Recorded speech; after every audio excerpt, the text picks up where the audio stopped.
అందించిన సంక్షేమ ఫలాలు లబ్ధిదారులకు అందుతున్నాయా లేవా అని చెప్పి ఒక సమీక్ష నిర్వహించడానికే ఈ దిశ కమిటీ సమావేశాన్ని దేశవ్యాప్తంగా నిర్వహించడం జరుగుతున్నది.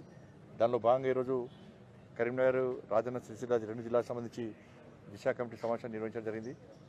చాలా డిపార్ట్మెంట్స్ అన్నీ కూడా కేంద్రం ఇచ్చేటువంటి సంక్షేమ పథకాలను ప్రజలకు చేరువేసే విషయంలో అధికారులు కష్టపడి పనిచేస్తున్నారు. మా ఇద్దరు జిల్లా కలెక్టర్ కూడా చాలా యాక్టివ్, చాలా కష్టపడి పనిచేస్తున్నారు.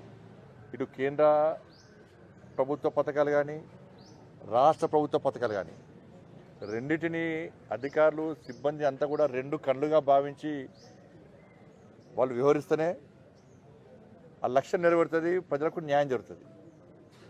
కానీ ఒక్క కన్నుతో చూస్తే అది స్వార్థమవుతుంది, ఆ లక్ష్యం చేరుకునేటువంటి ప్రయత్నం జరగదు. కాబట్టి అందుకే అధికారులు కూడా విజ్ఞప్తి చేయడం, అధికారులు చాలా కష్టపడి పనిచేస్తున్నారు. అయినప్పుడు కూడా అందరం కలిసి ఎందుకంటే మొన్న అయిపోయినా మళ్ళీ చెప్తున్నా, కరీంనగర్ పార్లమెంటు నియోజకవర్గాల్లో అన్ని పార్టీల నాయకులతోని, అన్ని పార్టీల ప్రజాప్రతినిధులతోని అభివృద్ధి విషయంలో కలిసి పనిచేయడానికి సిద్ధంగా ఉన్నాం, కలిసి పనిచేస్తున్నాం కూడా. ఎందుకంటే చుప్పదని చూసి మీరు చుప్పదని సత్యం గారు పిలిచిన వెంటనే ఇద్దరు నుంచి రోడ్డు ఇనాగ్రేషన్ చేసినాం. మేము మానకొండూరు ఎమ్మెల్యే గారు పిలిచిన వెంటనే అక్కడ రోడ్డు ఇనాగ్రేషన్ చేసినాం. కాబట్టి ఇంకా నిధులు తీసుకొస్తాం. ఎందుకంటే గౌరవ ఎమ్మెల్యేలు అందరూ కూడా రిక్వెస్ట్ చేస్తున్నారు, కేంద్రం నుంచి ఈ నిధులు రావాలి, ఈ రోడ్ శాంక్షన్ కావాలని చెప్పి చాలామంది ఇతర పార్టీ, ఈ పార్టీ, ఆ పార్టీ కూడా అందరూ ఎమ్మెల్యేలు రిక్వెస్ట్ చేస్తున్నారు. కాబట్టి నేను కూడా కేంద్రంతో మాట్లాడి గతంలో నిధులు ఏ విధంగా చేస్తున్నాం అందుకంటే రెట్టింపు నిధులు తీసుకొచ్చే ప్రయత్నం చేస్తున్నాం. అందరం కలిసిమెలిసి కరీంనగర్ పార్లమెంట్ నియోజకవర్గాన్ని రాజకీయాలకు అతీతంగా అభివృద్ధి చేసే ప్రయత్నం చేస్తున్నాం. దానిలో అధికారులు కూడా సహకరిస్తున్నారు.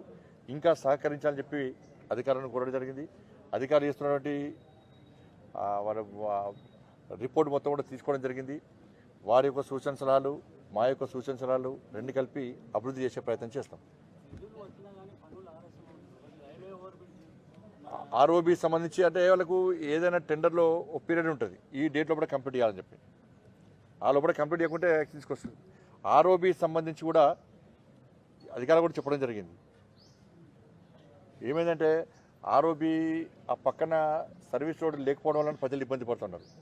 దానికి నేను మొన్ననే ఈఎన్సీ గారితో మాట్లాడి 36 లక్షల రూపాయలు శాంక్షన్ చేస్తున్నాం. దానికి 36 lakhs శాంక్షన్ చేసి పక్కన రోడ్ వేయడానికి, service road tender process start అవుతుంది. ప్రజలకు ఇబ్బంది కాకుండా ఆర్ఓబి పూర్తి ఎవరు కూడా ప్రజలకు ఏ ఇబ్బంది కాకుండా పక్కన సర్వీస్ రోడ్డు కోసం 36 లక్షల రూపాయలు శాంక్షన్ చేసినాం. అది అతి త్వరలో టెండర్ కాబోతున్నది. దాంతోపాటు వారం రోజుల పాటు దాంతోపాటు రోడ్ సంబంధించి సిఆర్ఎఫ్ సంబంధించి నేను పోయినసారి 700 కోట్ల రూపాయలు తెలంగాణ రాష్ట్రానికి వస్తే గతసారి కరీంనగర్ కాన్స్టిట్యున్సీ, కరీంనగర్ పార్లమెంట్ నియోజకవర్గానికి 219 కోట్లు పట్టుకొచ్చినాం మనం 18 పనులప్పుడు. మళ్ళీ రెండో విడత కూడా 109 కోట్ల రూపాయలను మనం సిఆర్ఎఫ్ కింద పట్టుకొచ్చినాం. ఈసారి కూడా మళ్ళా మొత్తం కూడా ప్రపోజల్స్ అన్నీ కూడా కేంద్ర ప్రభుత్వానికి ఇస్తే వాళ్ళు కోరేది ఒకటే, గతంలో జరిగినటువంటి అభివృద్ధి పనులు పూర్తి కావడం లేదు, అవన్నీ పెండింగ్ ఉండడం వల్ల కొత్త నిధులు ఇచ్చే అవకాశం లేదని చెప్పి కేంద్ర మంత్రి గారు చెప్పిన తర్వాత ఈరోజు అధికారులను కూడా సీరియస్గా ఆదేశించడం జరిగింది. ఎందుకంటే ఈడొక దంద నడుస్తుంది కరీంనగర్ జిల్లాలో.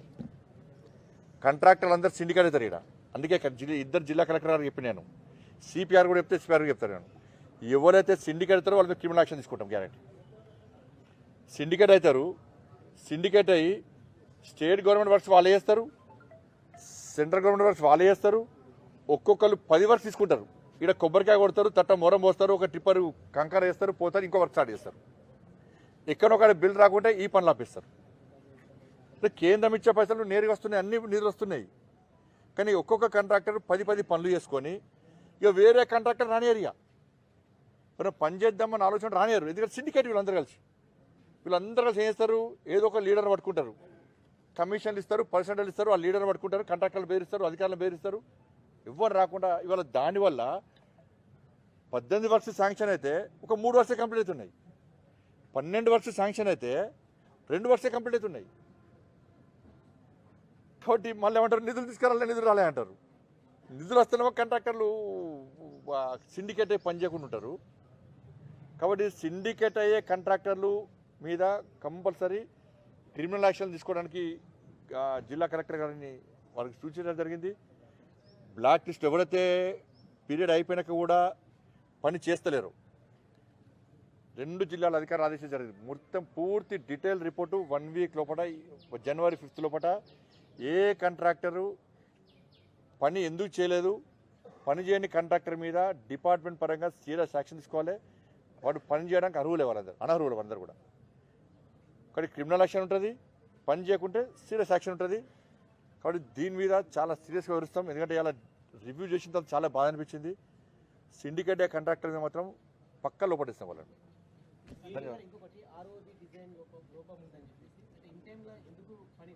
ఇన్ టైం కాదు, టైం ఉంది, దానికి పని అవుతుంది. డిజైన్ లోపం ఏం లేదు, డిజైన్ లోపం ఏం లేదు. దానిలో మధ్యలో కాంట్రాక్టరు కొంచెం ఇబ్బంది పడి దానివల్ల ల్యాండ్ అక్వేషన్ అక్కడ చేయడం వల్ల చిన్న చిన్న ఒక మార్కింగ్ వల్ల ఇబ్బంది వస్తుంది తప్ప డిజైన్ వల్ల ఇబ్బంది లేదు, ఫండ్స్ వల్ల ఇబ్బంది లేదు. ఎందుకంటే 100% ఫండ్స్ సెంట్రల్ గవర్నమెంట్ ఇస్తున్నది. అంతకుముందు 20% సెంట్రల్ గవర్నమెంట్ ఇవ్వాలి, 80% స్టేట్ గవర్నమెంట్ ఇవ్వాలి. ఆ కేసీఆర్ ప్రభుత్వం ₹1 ఇవ్వలే. ఇవ్వకుంటే దాన్ని సేతుబంధానికి మీదకి మార్చి 154 crores సెంట్రల్ గవర్నమెంట్ పూర్తి 100% సెంట్రల్ గవర్నమెంట్ ఇచ్చింది. నిధులు వస్తున్నాయి. పని వాళ్ళకు కట్ ఆఫ్ డేట్ ఉంటుంది కాబట్టి దాని ప్రకారం వాళ్ళు పని చేస్తూ ఉన్నారు. కాబట్టి ఆ పీరియడ్ అయిపోయింది అనుకో ఇబ్బంది వస్తుంది. ఆ పీరియడ్లో కూడా కంప్లీట్ చేస్తారు పక్క. ఒకవేళ సర్వీస్ అవుతా ఇబ్బంది వస్తుంది కాబట్టి దాన్ని కూడా 36 lakhs శాంక్షన్ చేసినాం కాబట్టి అది కూడా ఇబ్బంది ఉంటుంది. చేస్తున్నాయి. అది గంగాధర సంబంధించి ఇప్పుడు కరీంనగర్ జగిత్యాల నేషనల్ హైవే మనం శాంక్షన్ చేసినాం కాబట్టి అది టెండర్ ప్రాసెస్ ఉంది కాబట్టి దానిలో భాగంగా అక్కడ కూడా సేమ్ అవుతుంది. నేషనల్ హైవే వల్ల చేస్తారు దాన్ని. ధన్యవాదాలు. చాలా సమస్యలు కనీసం 30 మటుకు ముఖ్యంగా మీ వైఫల్యం కేంద్ర ప్రభుత్వం వైఫల్యం అని చెప్పేసి కూడా లోకల్ కాంగ్రెస్ ఆరోపిస్తుంది. ఏం వైఫల్యము చెప్పాలి, వైఫల్యం చెప్పాలి కదా. వైఫల్యం ఏంది? కేంద్ర ప్రభుత్వం వైఫల్యం రోడ్ ROB శాంక్షన్ చేసుడా, 154 కోట్ల రూపాయలు కేంద్ర ప్రభుత్వం నేరుగా నిధులు ఇచ్చుడా. ఇప్పుడు 36 లక్షల రోజుతో రోడ్డు సరే లోకల్ వాళ్ళు ఉండి ఇంకా సర్వీస్ కూడా వేసే దమ్ము లేదు వీళ్ళకు. 154 కోట్ల రూపాయలతో ROB శాంక్షన్ చేస్తే కనీసం కృతజ్ఞత భావం లేదు. లేనప్పుడు కొబ్బరికాయ కొట్టిపోయారు సిగ్గు లేకుండా. మేం చేస్తామన్నారు, మరి ఇప్పుడు ఎట్లా విమర్శిస్తారు? ROB ఎట్లా విమర్శిస్తారు? ఇవాళ చేయించింది 100% బడ్జెట్ ఇచ్చింది కేంద్ర ప్రభుత్వం. కాబట్టి ఇలా మొన్న నేనే మాట్లాడి మళ్ళీ సర్వీస్ రోడ్ శాంక్షన్ చేసినాం. సర్వీస్ రోడ్ అయితే కొంచెం ఇబ్బంది తగ్గుతుంది. కాబట్టి కాంట్రాక్టర్కు ఈ టైం ఉంటుంది, ఈ టైం లోపల పూర్తి చేసేటువంటి అవకాశం ఉంటుంది. కాబట్టి అది దాటిందంటే కాంట్రాక్టర్ మీద యాక్షన్ ఉంటుంది. ఇంకొకటి గతంలో మేము స్మార్ట్ సిటీ విషయంలో ఆరోపణలు చేశారు, చాలా వరకు అవినీతి జరిగింది. ఎక్కడెక్కడ స్మార్ట్ సిటీ పనులు ఆగిపోయాయి కొత్త ప్రభుత్వం వచ్చినాక? కేంద్ర ప్రభుత్వం నుంచి ఏ కార్యక్రమాలు చేపట్టింది? కేంద్ర ప్రభుత్వం ఇవాళ స్మార్ట్ సిటీ సంబంధించి స్మార్ట్ సిటీ మిషన్ పూర్తయింది. అయినప్పుడు కూడా కేంద్ర మంత్రిని మెప్పించి March 31st వరకు కూడా దాన్ని పొడిగించే ప్రయత్నం చేసినాం. 398 crores ఇచ్చినాం మనం. కాబట్టి ఇంకా 70 కోట్లు కేంద్ర ప్రభుత్వం నుంచి రావాల్సి ఉన్నది. 70 కోట్ల రూపాయలు కేంద్ర ప్రభుత్వం రావాల్సి ఉన్నది. దానికి రాష్ట్ర ప్రభుత్వం 70 కోట్లు ఇవ్వాల్సి వస్తుంది. దీనికి సంబంధించి ఇంకా 30 కోట్ల రూపాయల పెండింగ్ వర్క్స్ ఉన్నాయి వీళ్ళ దగ్గర. 30 crores సంబంధించి వాళ్ళు యూసీ ఇవ్వలే, అది పెండింగ్ ఉంది. ఇంకా అవి ఎందుకు పెండింగ్ ఉన్నాయో తెలియదు. అది ఆ 30 crores సంబంధించి యూసీ ఇస్తే ఇంకా 100 కోట్లు 70 కోట్లు కేంద్రం నుంచి వస్తే స్మార్ట్ సిటీ మిషన్ అనేది పూర్తి అవుతుంది. స్మార్ట్ సిటీ వర్క్స్ నాకు తెలిసి ఎక్కడ పెండింగ్ లేవు. దీనిలో ఒక కన్ఫ్యూజన్ అది ఒకటి. ఎందుకంటే ఒక కాడ ఒక రోడ్ వేసినారు, ఇవాళ మీటింగ్లో అదే చెప్పినాను. ఒక కాడ ఒక గల్లీకి రోడ్ వేసి 50% రోడ్ కంప్లీట్ చేసినారు, 50% పెండింగ్ ఉన్నది. ఈ రోడ్ వేయకుండా ఇబ్బంది లేదు, సగం రోడ్ వేసేసరికి ప్రజలు ఇబ్బంది పడుతున్నారు. ఈ రోడ్ ఎందుకు ఆగింది అని అడిగితే స్మార్ట్ సిటీ పైసలు అంటున్నారు. అవి ఎవరి స్మార్ట్ సిటీ పైసలు కావాలి? CDF ఫండ్స్ వస్తలేవు, కాన్స్టిట్యూన్సీ డెవలప్మెంట్ ఫండ్స్ వస్తలేవు. ఇలా స్మార్ట్ సిటీ కింద బదనాలు చేస్తున్నారు. అంటే CDF స్మార్ట్ సిటీ పైసలు అనేది ప్రజల లోపల కొంచెం అయోమయం ఇచ్చే ప్రయత్నం కొంతమంది చేస్తున్నారు. దానికి ఇప్పుడు క్లారిటీ ఇచ్చినాం. అందుకే చెప్పినాం, కొత్త రోడ్స్ దయచేసి ఇవ్వకండి. ఎక్కడైతే పెండింగ్ ఉన్నాయో, సగం పనులు పూర్తయినాయో వాటిని పూర్తి చేసిన తర్వాతనే మిగతా ఇవ్వండి అని చెప్పినాం. దాంతోపాటు మన అమృత్ కోసం 374 కోట్లు కరీంనగర్ పార్లమెంట్కి ఇచ్చినాం. అమృత్ పైసలు 374 crores ఇవాళ కరీంనగర్ పార్లమెంట్కి ఇచ్చినాం.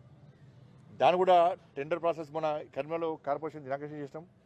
మిగతా కూడా ఇవాళ ప్రపోజల్ స్టార్ట్ చేసిన ఆల్రెడీ. అవి కూడా టెండర్ ప్రాసెస్ పూర్తి కాబోతున్నది. దాని ద్వారా కూడా ఇంకా అభివృద్ధి జరిగేటువంటి అవకాశం ఉంది. ధన్యవాదాలు. దాంతోపాటు కేంద్ర ప్రభుత్వం సరిగా పట్టించుకోకుండా మార్కింగ్ లేకపోవడంతోనే స్మార్ట్ కేంద్ర ప్రభుత్వం మానిటరింగ్ ఉంటుంది. ఒకటి చెప్తున్నాను జిల్లా నిధులు ఇవ్వడం మాత్రమే కేంద్ర ప్రభుత్వం. కేంద్ర ప్రభుత్వం ఆజమాయిషీ ఉండదు.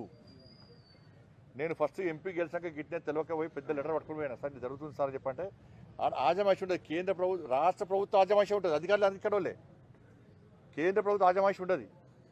స్మార్ట్ సిటీ నిధులు డైవర్ట్ చేస్తే కేంద్ర ప్రభుత్వం ఆజమాయిషీ. స్మార్ట్ సిటీ నిధులు డైవర్ట్ చేసారు, ఇవ్వలే. అప్పుడు కేంద్ర ప్రభుత్వం ఇన్వాల్వ్ అయ్యి నిధులు ఇచ్చే ప్రయత్నం చేసింది కేంద్ర ప్రభుత్వం. నేను అర్బన్ డెవలప్మెంట్ కమిటీ మీటింగ్లో మాట్లాడిన తర్వాతనే 196 crores కర్మేరకు వచ్చినాయి. మళ్ళీ గొడవ వేస్తేనే రాష్ట్ర ప్రభుత్వ వాటా 196 crores రాష్ట్ర ప్రభుత్వం వాటా ఇచ్చింది. అప్పటికి 3 సంవత్సరాలు కేంద్ర ప్రభుత్వం ఇచ్చిన 196 కోట్ల రూపాయలు రాష్ట్ర ప్రభుత్వం మొత్తం డైవర్ట్ చేసింది. నేను కొట్లాడిన తర్వాతనే ఇచ్చాడు మళ్ళీ అవి. కాబట్టి ఆజమాయిషి ఉండదు, అక్కడనే ఇబ్బంది వస్తున్నది. లోకల్ పబ్లిక్ రిక్వెస్ట్ అంటే మీరు కూడా ఏదైనా రోడ్డు వెళ్ళి చూస్తే బాగుంటుంది. చాలా నేను పోయినా, ఇప్పుడు అందుకే మాట్లాడి వాళ్ళ నేను మంగళవారం పోయినా మొన్న రోడ్డు ఇలా మాట్లాడింది అదే. నేను ఫీల్డ్ మీద తిరుగుతున్నా కాబట్టి మంగళవారం పోయినా మొన్న. పోయినాక 50% రోడ్డు ఉన్నది, మిగతా రోడ్డు లేదు. ఇది ఏందమ్మా స్మార్ట్ సిటీ పైసలు అంటే అంటున్నారు వాళ్ళు. అది స్మార్ట్ సిటీ పైసలు కాదు, అది సిడిఎఫ్ ఫండ్. అది సిడిఎఫ్ ఫండ్. అది డైవర్షన్ చేసిరు అంటున్నారు కదా. ఈ డైవర్షన్ చేసిన గత ప్రభుత్వం మీద అంటే ఇది ఒకటే స్మార్ట్ సిటీ కాకుండా గ్రామ పంచాయతీ నిధులు, కంపా నిధులు, వీటన్నిటి కూడా 15th ఫైనాన్స్ కార్పొరేషన్ నిధులు కూడా డైవర్షన్ చేశారు. వాళ్ళ మీద చర్యలకు కేంద్రం ఏమైనా సిఫార్సు చేస్తున్నారు? ఇవాళ ఇప్పుడు మీకు ఎగ్జాంపుల్ చెప్తాను. ప్రధానమంత్రి ఆవాస్ యోజన ఉన్నది. 2,40,000 ఇళ్ళు శాంక్షన్ చేసిన తెలంగాణ రాష్ట్రానికి. శాంక్షన్ చేసినాక ఏమైంది, శాంక్షన్ చేసిన అమౌంట్ కూడా ఇచ్చేసినాం మనం. ఇచ్చేసినాక అప్పుడు రాష్ట్ర ప్రభుత్వం ఏం చేసింది, మేము 2,40,000 మందికి ఇల్లు ఇచ్చేసినామని చెప్పి అన్నారు. అనామతికి ఇచ్చేసిందని చెప్పి అన్నారు. అప్పుడు మేమేం చేసినాం, సరే 2,40,000 మందికి ఇల్లు ఇవ్వలేరు, ఇదంతా ఫేక్ అని చెప్పి అన్నాం. అప్పుడు కేంద్ర మంత్రి ఏం చేసిండు తోమర్ గారు, ఈ 2,40,000 మందికి మీరు ఇచ్చినట్టు కదా ప్రధానమంత్రి ఆవాస్ యోజన కింద, ఆ బెనిఫిషియర్స్ లిస్ట్ ఇవ్వండి అన్నాడు. రాష్ట్ర ప్రభుత్వం బెనిఫిషియర్ లిస్ట్ ఇవ్వలే, ఏది గత ప్రభుత్వం ఇవ్వకూడదు. అప్పుడు కేంద్ర మంత్రి ఏం చేసిండు, మీరు వెంటనే మా పైసలు మాకు ఇవ్వాలి. ఏది ప్రధానమంత్రి ఆవాస్ యోజన కింద కేంద్ర ప్రభుత్వం రాష్ట్రానికి ఇచ్చిన నిధులు మొత్తం వాపస్ ఇవ్వండి, లేకుంటే బెనిఫిషియర్ లిస్ట్ ఇవ్వండి అని చెప్పి అన్నాం. అప్పుడు రాష్ట్ర ప్రభుత్వం ఏం చేసింది, లాస్ట్కు ఈ లోపల ఇచ్చుకుగా ఈ లెటర్ల ద్వారా టైం అయిపోయింది, మారింది. సేమ్ ఈ 196 crores కూడా అదే పరిస్థితి. కాబట్టి ఎక్కడైతే డైవర్ట్ అవుతుందో, డైవర్ట్ చేసినప్పుడు రాష్ట్ర ప్రభుత్వం దృష్టి కేంద్ర ప్రభుత్వం తీసుకొచ్చినప్పుడు మా దృష్టి కోసం మేము రాస్తున్నాం. అవి మాత్రమే రాష్ట్ర ప్రభుత్వానికి చిత్తశుద్ధి ఉండాలి. వాళ్ళు ఇయ్యరు, ఇచ్చినాయి ప్రజలకు ఉపయోగపడే విధంగా వాళ్ళు వివరించారు. ఇవాళ కేంద్ర ప్రభుత్వం ఒక నిబద్ధత ఉన్నది, ఒక ఆలోచనతో ఉన్నది. ఈ పైసలు ఈ స్కీమ్కి ఇవ్వాలి, ఈ పైసలు ఈ స్కీమ్కి ఇవ్వాలి, ప్రజలకు లబ్ధి చేకూర్చాలని చెప్పి ఇస్తున్నాం మనం. దాన్ని గత రాష్ట్ర ప్రభుత్వం మొత్తం ఎక్కడికక్కడ డైవర్ట్ చేసి పెట్టింది. ఇప్పుడు ఆర్ఓబి చెప్తి, స్మార్ట్ సిటీ చెప్తి, ప్రధానమంత్రి ఇట్లా అనేక నిధులు డైవర్ట్ చేసారు. ఇవాళ అరే 14th ఫైనాన్స్ 15th ఫైనాన్స్ పైసలతోని గ్రామ సర్పంచ్ గ్రామ పంచాయతీ బిల్స్ లేబర్ వాళ్ళ పైసలు ఇచ్చారు, ఎవరికి ఫీజులు కట్టించారు, వాళ్ళ శాలరీస్ ఇచ్చారు, కరెంటు బిల్లు కట్టారు.